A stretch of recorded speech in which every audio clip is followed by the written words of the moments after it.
Brothers లో ఆషాఢం KG sale మళ్ళీ మొదలైంది. మరెన్నో క్రేజీ ఆఫర్స్ ఖైదీ చేయండి ఆర్ఎస్ బ్రదర్స్.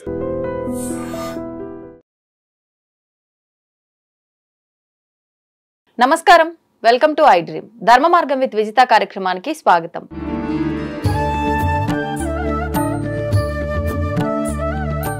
నమస్కారం అండి. నమస్తే.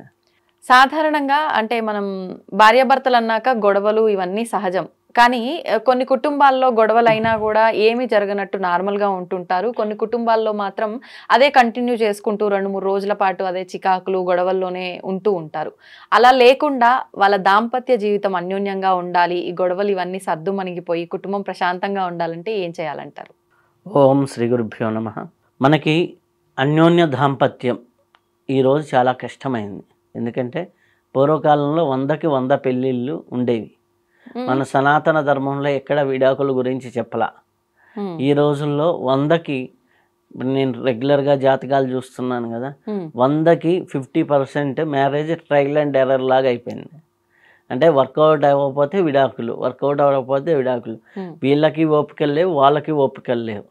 దీంట్లో ఇన్వాల్వ్ అవుతున్నటువంటి చాలామంది, అంటే మొన్న ఒక అమ్మాయి వచ్చారు, వారికి ఏంటంటే నేను చెప్తున్నా, అమ్మాయికి ఇష్టం లేదు, వాళ్ళ మదరు ఒకసారి తిట్టాడు కదా, నువ్వు ఎందుకు ఉంటావు, విడాకులు తీసుకోమని వాళ్ళ అమ్మ సజెస్ట్ చేయడం అన్నమాట. అమ్మాయి వాళ్ళ అమ్మ నా మొగుడని ఈ అమ్మాయి ఫీలింగ్లో ఉంది. కానీ అక్కడేంటి అంటే పక్కన వాళ్ళ ప్రభావాలు ఎక్కువగా. కుటుంబాన్ని కలిపి ఉంచుదాము అనే దానికంటే కుటుంబాన్ని విడగొడదాము అనే వాళ్ళు ఎక్కువ మంది, ఎక్కువ ఫోకస్లు అవ్వటం. ఇంకోటి, ఇంత ముందర ఏంటంటే ఒక గొడవ పడదామన్నా ఏదన్నా పడదామన్నా ఇంట్లో అందరూ ఉమ్మడి కుటుంబాలు ఉండేవి కాబట్టి ఆ ఫ్రస్ట్రేషన్ని ఎంబడే చూపించే వాళ్ళు కాదు. ఓ 2 గంటలో 3 గంటల్లో వీళ్ళు పర్సనల్గా టైం దొరికినప్పుడు అనుకునేవాళ్ళు. ఆ అనుకునే దగ్గరికి ఇది వెళ్ళేసరికి నార్మల్ అయిపోయేది, కూల్ అయిపోయేది, లేకపోతే ఏదో డిస్కషన్ జరిగేది. ఇప్పుడు అట్లా లేక ఎవరికి వాళ్ళు ఇండివిజువల్ ప్రైవసీ అనే కాన్సెప్ట్ ఒకటి రావటం వల్ల వచ్చినటువంటి మిస్టేక్స్. ఇంకోటి, ఎక్కువ ఇన్వాల్వ్మెంట్స్, బయట అమ్మాయి తరపు వాళ్ళు ఎక్కువ ఇన్వాల్వ్మెంట్, అబ్బాయి తరపు వాళ్ళు ఎక్కువ ఇన్వాల్వ్మెంట్స్. ఇంకోటి, నేను ముఖ్యంగా ఈ జనరేషన్లో ఎక్కువగా నేను చూసింది ఏంటంటే, మొన్న ఒకరు వచ్చారు, ఆ అమ్మాయి high college, high education, high job, కానీ కుటుంబంలో ఏం జరుగుతుందనే సరైన అవగాహన కూడా లేదు. సరైన అవగాహన కూడా లేదు. ఎందుకంటే ఆ అమ్మాయి 7th క్లాసో 6th క్లాస్లోనో ఒక కార్పొరేట్ స్కూల్కి వెళ్ళిపోయింది, హాస్టల్కి. అక్కడి నుంచి ఇంటర్మీడియట్, కార్పొరేట్, తర్వాత బీటెక్ చదివింది, బీటెక్ తర్వాత ఎంఎస్సిఎస్, అంతా ఒంటరి జీవితం, ఫ్రెండ్స్ సర్కిల్. కానీ కుటుంబ వాతావరణంలో బాబాయి పిన్నిని ఏమంటాడు, పిన్నిని బాబాయి ఏమంటాడు, లేకపోతే ఒకరి మీద ఒకరికి కమాండింగ్స్ ఎలా ఉంటాయి, ఇంట్లో వాతావరణం ఎలా ఉంటుందని నేర్చుకునే ఏజ్ వచ్చేసరికి ఈ అమ్మాయి బయటికి వెళ్ళిపోయింది, సింగిల్గా వెళ్ళిపోయింది. హాస్టల్ వాతావరణం. అమ్మాయికి ఏంటి తెలుసా, ఇంట్లో ఉన్నటువంటి ఎవరో వచ్చి, బంధువులు వచ్చి, అమ్మ ఇట్లా కాదు, నువ్వు శ్రావణ శుక్రవారం, ఇది మొన్న జరిగిన శ్రావణ శుక్రవారం నువ్వు హ్యాపీగా చీర కట్టుకుంటే మంచిది అనేసి, అంటే మంచిది, కొత్త కోడలివి కదా అని చెబితే, నువ్వు ఎవరు నాకు చెప్పడానికి, నా కింద 400 మంది పనిచేస్తున్నారు తెలుసా. ఆమె ఏదో కార్పొరేట్ కంపెనీలో ఉంది. ఆ రోజు శ్రావణ శుక్రవారం రోజు షార్ట్ వేసుకొని ఇంట్లో తిరగకూడదు కదా, అది వాళ్ళ అత్తగారు చెప్పారు, వేరే పిన్ని గారు చెప్పారు. అది తప్పు కాదు కదా. సో ఆ తప్పు కాదు అనే విచక్షణ కుటుంబ వాతావరణంలో పెరిగితే అమ్మాయికి తెలిసేది. ప్రొఫెషనల్ వైజ్ వెరీ గుడ్, దాంట్లో ఏ కంపారిజన్. కుటుంబ వాతావరణంలో ఎమోషన్ల మధ్య ఎలా జీవించాలి అనేది ఈ జనరేషన్కి తెలియకపోవటం వల్ల వస్తున్నటువంటి మెయిన్ డ్రాబ్యాక్. ఫస్ట్ అంటే ఇప్పుడు పరిస్థితులను బట్టి బయటికి వెళ్ళి చదువుకునే పరిస్థితులు ఉన్నాయి కాబట్టి అది తప్పదు. ఇక్కడ పేరెంట్స్ ని అనడానికి లేదు, ఈ అమ్మాయిని అనడానికి. అంటే పేరెంట్స్ అంటే ఇప్పుడు ఆ అమ్మాయి సంవత్సరంలో ఒక నెల రోజులో 2 నెలల్లో ఇంట్లో ఉన్నప్పుడు ఇంట్లో పరిస్థితుల్ని అలవాటు చేసే విధంగా, ఇంట్లో పనులు నేర్పించే విధంగా కొద్దిగా తల్లిదండ్రులు నేర్పించగలిగితే ఇవి అనేది ఎంతో కొంత రెక్టిఫై చేయొచ్చు. 60-70% రెక్టిఫై చేయొచ్చు, 100% కాదు. ఇప్పుడు ఏమవుతుంది, ఒక 15 రోజులు దసరాకు వచ్చారు, 10 రోజులు ఆ అమ్మాయి రాక వచ్చింది, పండుకుంటుంది, లేస్తుంది అని వీళ్ళ గారాభం ఎక్కువ అవుతుంది. సంసార జీవితం అంటే ఈ గారాభంతోనే ఉంటుందనే మైండ్ సెట్లో వాళ్ళు ఉంటారు.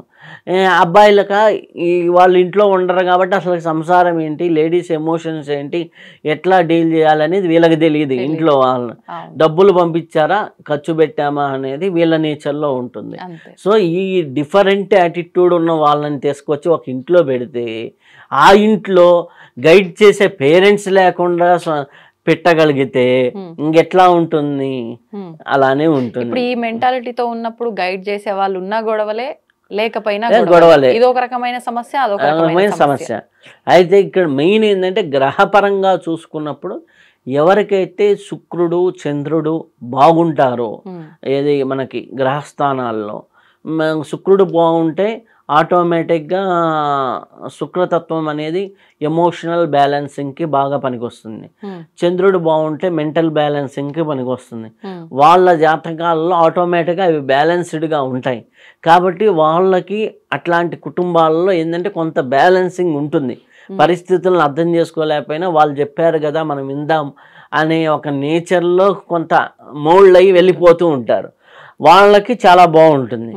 అట్లాంటి వాళ్ళు కాకుండా ఉండి పరిస్థితుల ప్రభావంలో నలిగి ఉన్న వాళ్ళకి చాలామందికి సమస్య అనేది వస్తుంది.